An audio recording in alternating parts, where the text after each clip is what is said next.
It's pretty close. It's another day. Children come and play with chocolate button. Chocolate The button. sun is out today. I'll say hello today to chocolate button. Chocolate button. I'll teach you how to read and write. Not sure I can ride a bike. We'll go through all the letters and sounds, having lots of fun playing around. It's another day. Children come and play with chocolate button. Chocolate button. The sun is out today. I'll say hello today to chocolate button. Chocolate button. 2, 3. Chocolate button. Good morning, Mr. Magpie. Good morning, I saw in the garden. Bye. I like that.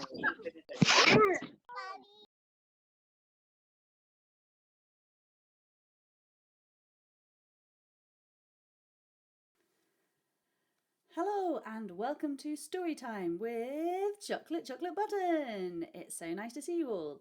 And I am really excited to read to you today one of my favourite books from when I was small. So this is a really, really old book. But we're going to just read one of the stories inside it. But I'd love to hear what you think, because I used to absolutely love, in fact I still do love, reading these books, because the stories are really fantastic, but also because the artwork is absolutely gorgeous. The pictures are so intricate. It's just absolutely loads and loads and loads of really, really incredible little passages and mice and little things on the walls. It's always brilliant to really look at the pictures. In fact, when you've listened to the story, I suggest that you rewind this story and then listen to it again, and then just press pause so you can really take your time and look at all the pictures in detail, because they are really beautiful. Okay, let's start.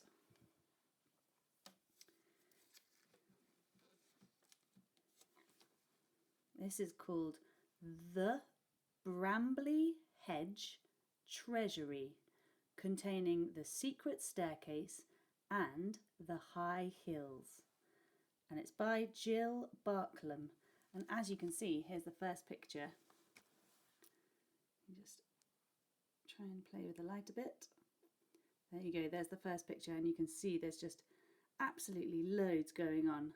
Some children, a little mouse there playing on a mouse rocking horse, and then we've got another mouse here with a hat on, looking through this old trunk, this beautiful bed, and this chest covered in all sorts of different things. Look, acorn decorations, an acorn chandelier. Beautiful, isn't it? So cool. I love the way it's all like that. Oh look, there's a doll's house for if you're a mouse, because it's a tree trunk. So clever. Let's see who published it. Carnival. Published by Carnival. So thank you very much, Jill Barklam and Carnival, for letting us read this today. Now, in the front, it says, "To Claire with lots of love from Nana and Grandpa, Claire Toombs." Now, I don't know who Claire Toombs is. I wonder if maybe I got this book when I was small.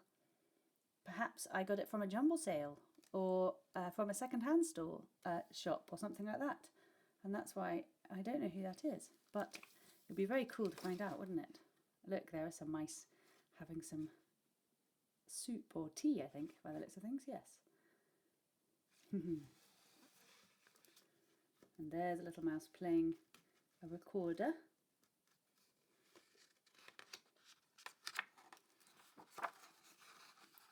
Brambly Hedge Treasury.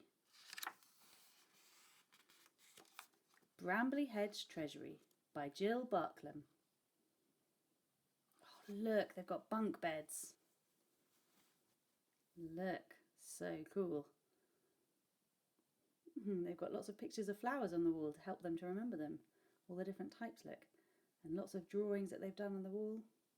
And then their mummy's just tucking them into bed. So nice.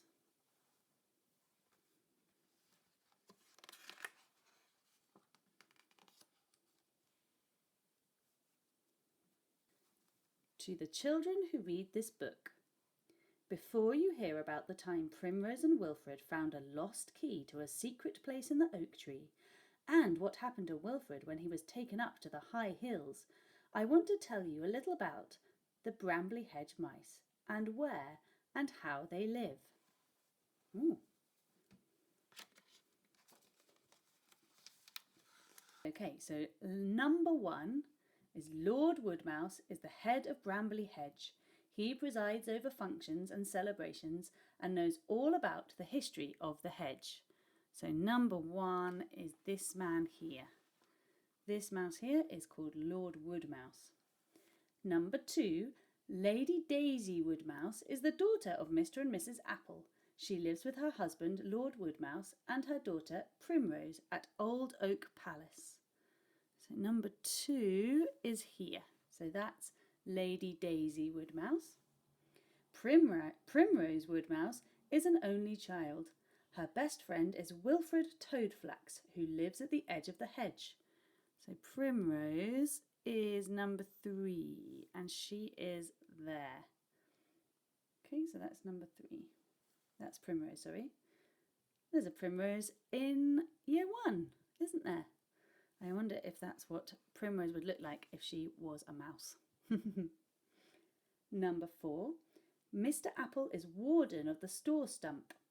He is very knowledgeable about the traditions of Brambly Hedge and always knows what to do in emergencies. Number 4. So that's him there, Mr. Apple. Mrs. Apple is a kind and hospitable mouse. She is an excellent cook and knows all the hedgerow remedies should a mouse be taken ill. So Mrs. Apple is like the doctor. Number 5. Oh, there's Mrs. Apple there. Okay, Mr. Apple, Mrs. Apple, Primrose, Lord Woodmouse and Daisy Woodmouse. Okay, we've got everyone so far. Mr. and Mrs. Toadflax live in the hornbeam tree with their 4 children.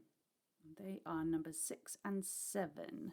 There's Mr. Toadflax and there's Mrs. Toadflax. Okay. Catkin and Clover Toadflax, so these are their children, 8 and 9. There they are, so that must be Catkin and Clover. And then Wilfred and Teasel Toadflax, these 2 naughty mice love to play tricks on their sisters. Numbers 10 and 11, there they are. Cheeky. And then we've got Flax and Lily Weaver live down by the stream in the Weavers' cottages. 12 and 13, so that's those 2. Mrs. Crustybread is cook at Old Oak Palace. Where is she? There she is, that's Mrs. Crustybread. It's a good name for a cook, isn't it, Mrs. Crustybread?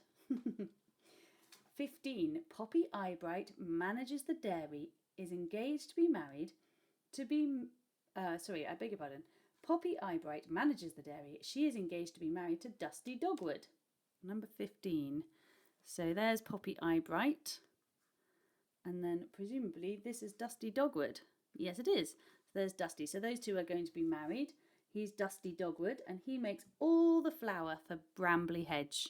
That's why he's called Dusty, I imagine. And then old Mrs. Eyebright is Poppy's grandmother. 17. Oh, there she is, having a nice sleep under the hedge. And Basil helps Mr. Apple at the store stump. He is in charge of wines and cordials. So the last one is 18. Basil, there he is. Gosh. Okay, there you go. That's the whole of Brambly Hedge. Everyone, the mice of Brambly Hedge. And they are busy picking these round black berries, which are actually called blackberries. And then these ones up here are called elderberries. And those ones there are sloes, I think. Wow, beautiful picture, isn't it? So you'll see all of the pictures are like this. It's very exciting.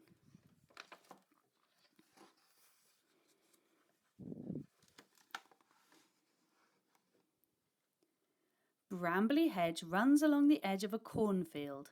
There's a hornbeam tree, 4 crabapple trees, a large tree stump overgrown with moss and ivy, some elderberry bushes, a splendid oak tree, and a clump of hawthorn. Brambles and honeysuckle, foxgloves, ferns, and wild roses grow alongside in a tangle of leaves and stems. Wow. So here we have, that one's the hornbeam, where the toad flax family live. This one is Crabapple Cottage, where Mr. and Mrs. Apple live. This one is the Old Oak Palace, home of Lord and Lady Woodmouse and their daughter Primrose. Where's number 3? Here it is. The Store Stump. That's where they store all their food. And then number 4, Elderberry Lodge, home of Basil, keeper of wines and cordials. It is conveniently close to the store stump, so they can make all of their wines and cordials and things in there, and then they can store them in there.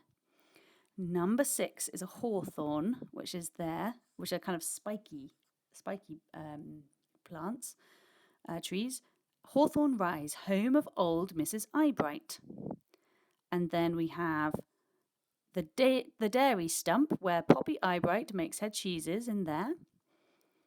And then in this stump here, that's the dairy stump. And that's the hawthorn trees where the weavers live. I beg your pardon. That makes more sense. There's the stump.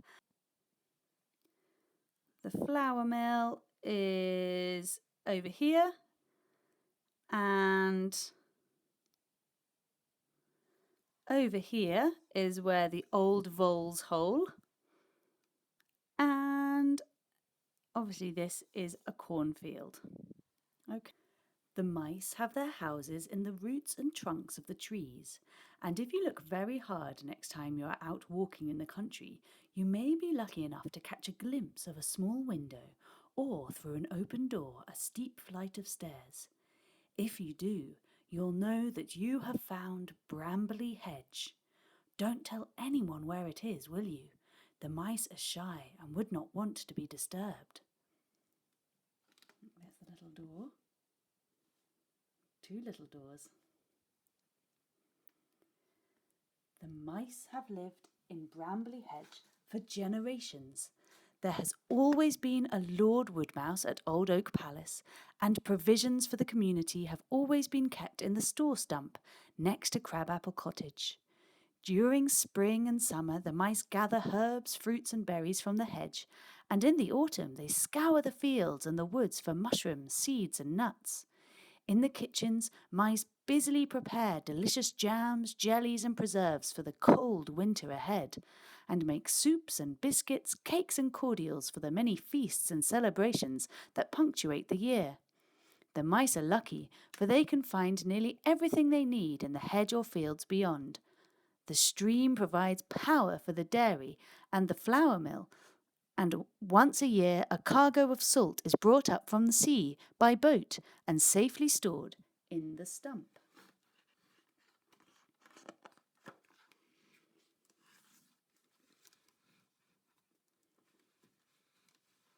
Oh, look at that picture, it's just a classic. Mr. and Mrs. Apple live at Crabapple Cottage.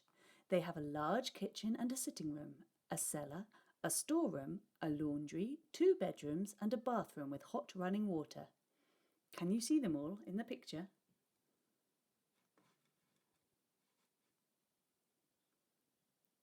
Their daughter, Daisy, is grown up now and engaged to be married, but Mrs. Apple still has all her toys up in her attic room.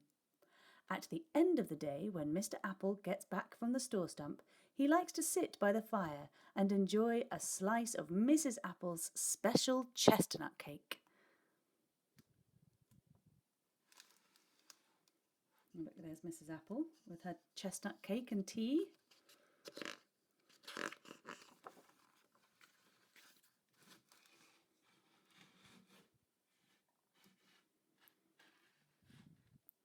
The Woodmouse family live in Old Oak Palace. Lord Woodmouse spends a good deal of time in his study.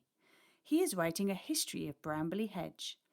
Lady Woodmouse has to supervise the household as well as prepare for all the balls and festivities that take place in the great hall.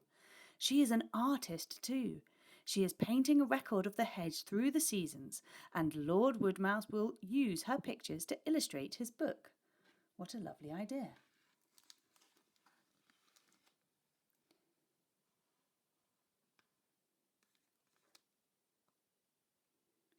Primrose Woodmouse likes having Wilfred Toadflax round to play. One of her favourite games is indoor skating. Lady Woodmouse gives them each a pair of thick woolen socks.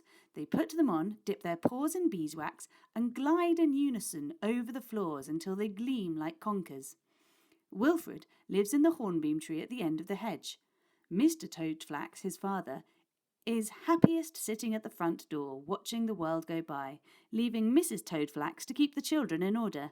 This is no easy task because Catkin, Clover, Teasel and Wilfred are all so high-spirited.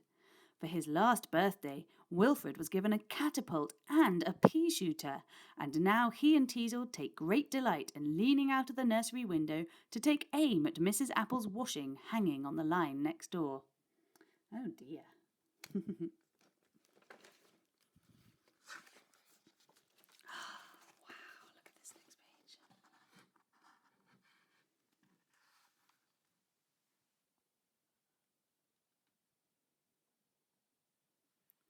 The mice love to celebrate weddings and birthdays, midsummer and midwinter, the first day of spring, the last day of autumn, a heavy fall of snow. Each one has its own food and ritual. Look, they've got all those ice sculptures. Or should I say, mice sculptures? Good one, Chocolate Button. When Poppy Eyebright marries Dusty Dogwood, she plans to have a wedding party on the stream, and Wilfred's last birthday took the form of a surprise picnic organised by Mr. Apple. All his presents were packed in a hamper, and because Wilfred couldn't see them, he thought that he had been forgotten. However, he did his best to be polite and say nothing in spite of his disappointment. You can imagine how pleased he felt when at last he was asked to lift the lid of the wicker basket. Inside, packed all around with presents, was an enormous cake with "Happy Birthday, Wilfred" written on it in pink icing. There he is, looking inside his hamper. Yes! He seems like a nice boy, doesn't he, Wilfred?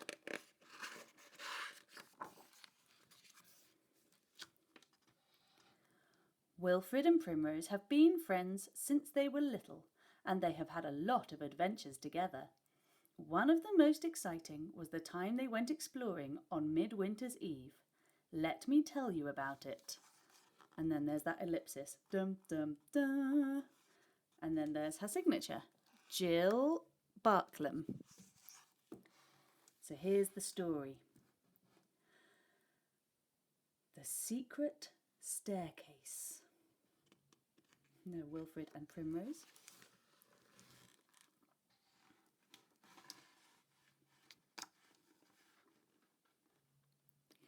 It was a frosty morning. The air was crisp and cold, and everything sparkled in the winter sunshine. The little mice hurrying along the path turned up their collars and blew on their paws in an effort to keep warm. "Merry midwinter," panted Dusty Dogwood, scurrying past Mr. Apple and the Toadflax children with a huge covered basket. Mr. Apple and the children were busy too, dragging great sprays of holly and trails of ivy and mistletoe towards the old oak palace. When they arrived at the gates, they helped all the branches on the ground, and Wilfred tugged on the bell.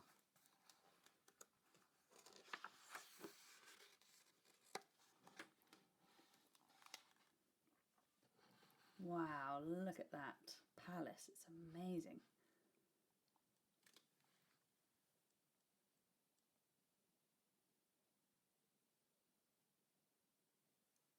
Lord Woodmouse and Primrose, his daughter, opened the door. "Here we are," said Mr. Apple, mopping his face. "Do you want it all inside?" "Yes, please," said Lord Woodmouse. "We'll start by decorating the stairs." Eagerly the children pulled the branches over the polished palace floors and skidded their way into the great hall. Are you two ready for tonight? Asked Lord Woodmouse. Primrose and Wilfred exchanged glances. That evening, after dark, all the mice would gather round a blazing fire for the traditional midwinter celebrations. A grand entertainment was planned, and Primrose and Wilfred had chosen to give a recitation. Almost, said Primrose, but we've still got to practice, and we need proper costumes. You'd better see your mother about those, replied her father. You can practice wherever you like. Look at them all getting ready.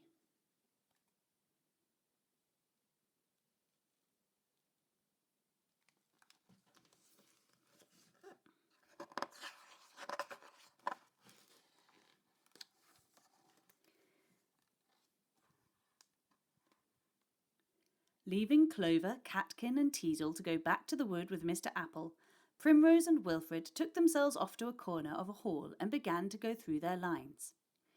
When the days are the shortest, the nights are the coldest, began Primrose, drawing an imaginary cloak around her. Look out, you two, interrupted Basil, bustling past with some bottles. The frost is the sharpest, the year is the oldest, continued Wilfred. Mind your tails, called Poppy, rolling in a huge green cheese. This is hopeless, sighed Primrose. We can't rehearse here. Let's go and ask Mamma what to do. Lady Woodmouse was busy making caraway biscuits in the kitchen. She leaned on her rolling pin to listen to Primrose's tale of woe. Why don't you see if there's something up in the attics for you to wear, she said. You could practice up there too. She packed a little basket with bread and cheese and a jug of blackberry juice and shooed the children gently out of the kitchen. My goodness, she has got a lot to do, hasn't she? Just look at all the things she's been preparing. I would love to be sitting on that chair right now, having some bread and cheese and blackberry juice next to that fire. Lovely.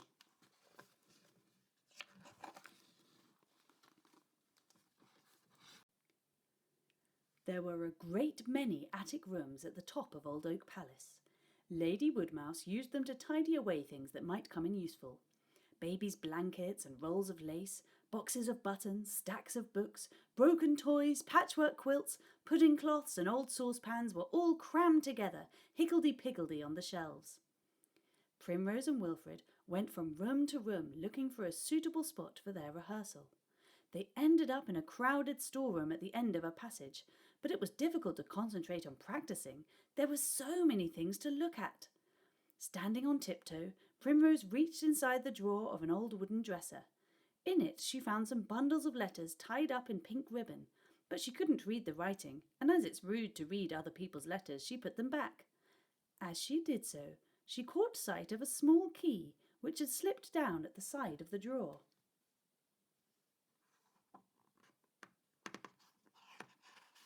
Oh look, all the mushrooms hanging on the ceiling, obviously drying out.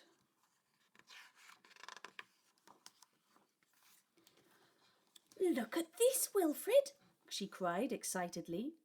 Let's see. Oh, it's only an old key, said Wilfred. Is it time for lunch?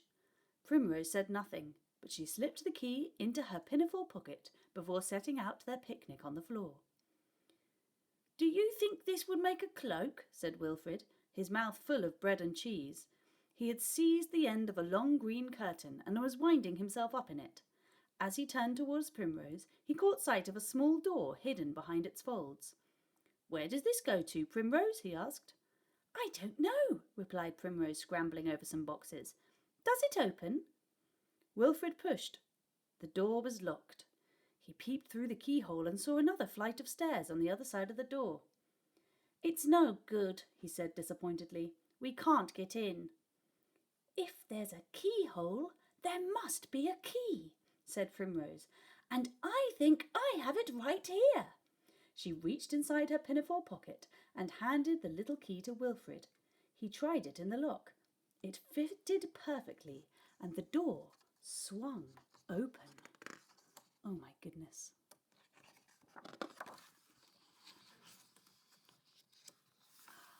Just look amazing. Look at that.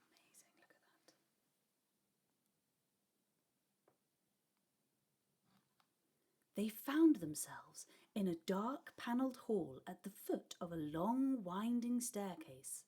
The stair carpet must once have been beautiful, but now it was tattered and covered with dust. "No one can have been up here for years and years," whispered Primrose. "Shall we see what's at the top?" Wilfred nodded, so up the stairs they went, round and round. Primrose kept close behind Wilfred. She couldn't help feeling a little nervous. Suddenly the stairs came to an abrupt end. They were standing in yet another hall, and there ahead was yet another door. But this time it was huge and richly carved. They went up to it, and Wilfred gave it a push. As the door opened, the children stared about them in amazement. They've gone up. All the way up the stairs. So many. A secret staircase that nobody knew about. Oh my goodness. I would love to find one of those in my house.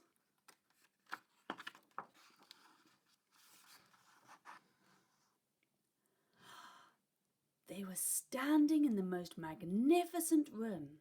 There were columns and carvings and dark tapestries and paintings on the walls. In front of them, 2 golden chairs stood on a little platform. Everything in the room was covered in dust, and the air smelled musty and strange. "Where are we?" asked Wilfred. "I don't know," whispered Primrose.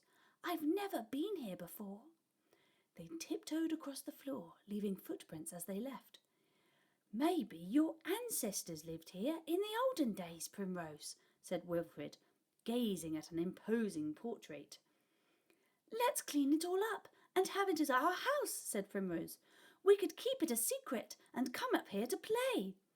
As she spoke, she opened a cupboard and found it full of hats. "Wilfred, look at these. They're just right for tonight." Oh my goodness, look.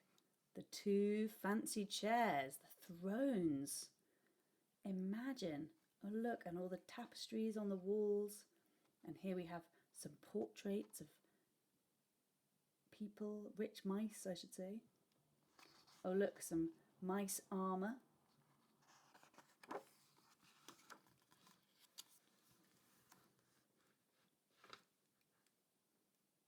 Oh, there's that picture we saw at the front. A door at the end of the room led into a nursery. There was a canopied cot near the window, and all sorts of dust-covered toys were on the shelves. Wilfred peered inside an ancient trunk and pulled out a little suit with a high jacket and tight braided trousers. It was almost the right size for him. Neatly folded beneath it were dresses and cloaks, waistcoats and shawls, some trimmed with gold and others studded with shining stones. The children held them up one after another, and each chose an outfit for the evening and tried it on. "Perfect! And now we must practice." "Let's finish exploring first," said Wilfred.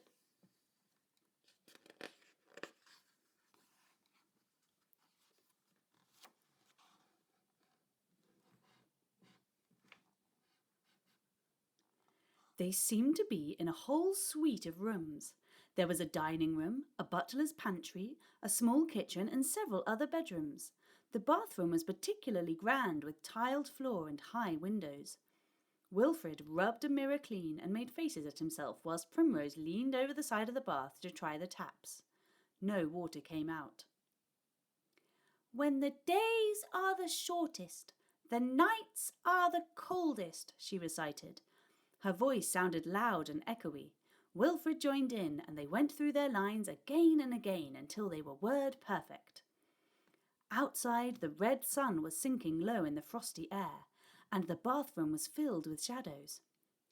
"It's getting late," said Primrose. "If we don't hurry, we'll miss the log." They picked up their clothes and scampered over the dusty floors to the door.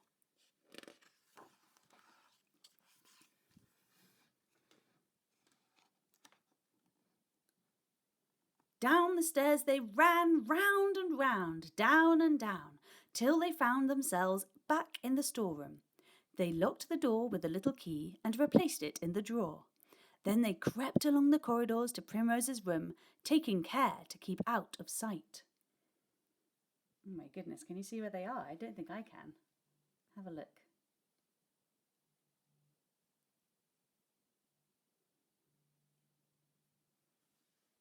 Do you think that must be the secret staircase along there with all the secret rooms, I suppose? But I can't see where they are on there. Oh, so many pictures to have a look at. I'm not even sure.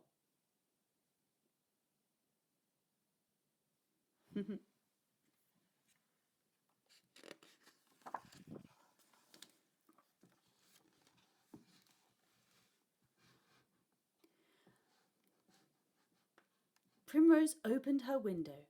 They could just hear the carolling of the mice as the midwinter log was pulled along the hedge. There was no time to change, so they threw on their cloaks to hide their costumes and ran to join the crowd at the palace gates. Mr. Apple and Dusty Dogwood headed the procession, lanterns held high.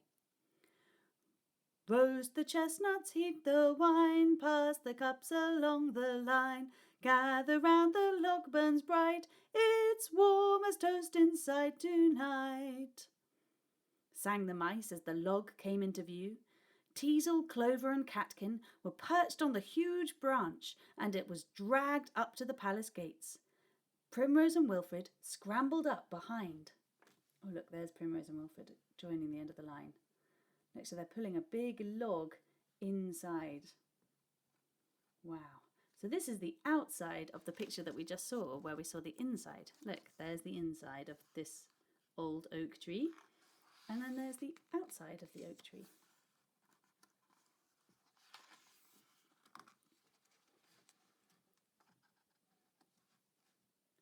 The mice pulled the log carefully over the threshold, and Basil threw some bramble wine onto the bark. "Merry midwinter," he called amidst the cheers. At last the log was here. The midwinter celebrations could begin. A fire had been laid ready in the hearth of the great hall, and the log was rolled onto it. Everyone was handed a cup of steaming punch. Old Mrs. Eyebright was to light the fire, and she held up a burning taper. "To summer!" she announced, and Mr. Apple stooped to help her thrust the taper into the fire. "To summer!" echoed the mice. The bright flames licked the mossy bark, and soon the log was ablaze. The mice helped themselves to supper, which was spread on a table near the fire, and Basil refilled their cups. "Why don't you take off your cloak, dear?" said Lady Woodmouse. "It's very hot in here by the fire." "Not just yet, Mamma," said Primrose. "I'm still a bit chilly." I wonder if she is still chilly, or if actually she just doesn't want to reveal her costume just yet. Maybe that's it. Maybe she told a bit of a fib there to her mum. When they had eaten all they could, they drew their chairs up round the hearth, and the entertainment began. Mr. Apple made huge shadows on the wall by standing in front of the fire. He made the shape of a weasel with a mean little eye, and a snake's head, a fox, and with the aid of a curtain, a bat. The little mice squealed and laughed. Next Basil played a jig on his fiddle, and Dusty did some conjuring tricks. Then they tried to pass a crab-apple right round the circle, holding it under their chins, and after that Lord Woodmouse told stirring tales of olden times. Primrose and Wilfred nudged each other. Everyone did a turn until at last Lord Woodmouse said, "And now, Primrose, what have you got for us?" The children jumped up and took their places in front of the fire. Drawing their cloaks closely round them, they began. Midwinter.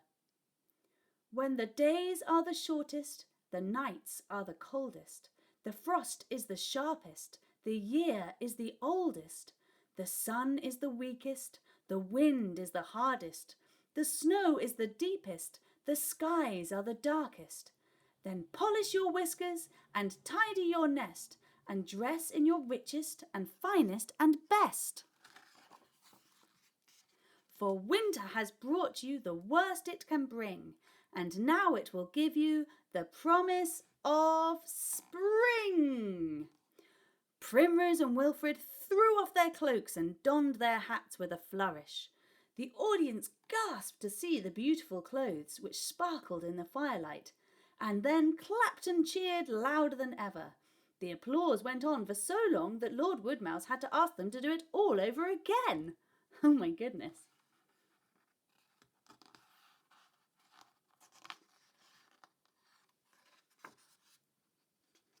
At last, Primrose and Wilfred went back to their seats. "That was wonderful," whispered Lady Woodmouse, hugging her. "Wherever did you find those beautiful clothes?" Primrose glanced quickly at Wilfred. "In the attic," she mumbled, hoping that her mother would not ask any more awkward questions. Luckily, at that moment, Basil started to tell one last story and everyone settled down to listen. Primrose and Wilfred gazed at the fire and thought of all the lovely games they would play in their house at the top of their secret staircase. Soon their heads began to nod, and in no time at all they were both fast asleep.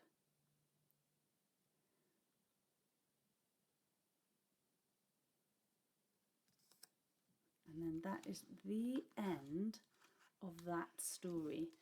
So we'll leave it there for today, but this is the beginning of the next story, which is called The High Hills. So we'll look forward to reading that. Maybe we'll do that one tomorrow. Okay, so for now we'll say the end. As for your reading journal activity, what I thought we would do is I thought you should try to learn a poem off by heart. It could be this one and this poem if you wanted. I'll write it out for you at the bottom of the YouTube video so you can see it. So you could learn this one off by heart, just like Primrose and Wilfred, or you could find another poem that you like and try and learn that one off by heart. And then you could perform it without any help, or perhaps with a few prompts if you need it, and see if you can film yourself reading it, well, not reading it, remembering it. It's called reciting it. If you say a poem without any words, you're reciting it from memory. So see if you can remember it all the way through and then recite it for me on a video so I can see you doing it. It's really, really good to keep practicing remembering poems, and we're going to get really, really good at it in September because that is when Lucy is going to launch her poetry anthology for Ray Primary School. So you heard it here first. So get really good at remembering poems now because soon it'll be something that we do all the time. Okay, that is your challenge. Remember a poem and recite it, either for your mum or whoever wants to listen. You could recite it to your teddies if you wanted. Make sure you practice it and then ask someone to film it for you if that's possible. Okay, I can't wait to see you tomorrow for the second story in our Brambley Hedge Treasury. And tomorrow we'll read The High Hills, which is the next story, and it's all about Wilfred. Dun dun dun. Okay, I can't wait to see you then. Okay, thank you, bye. Bye.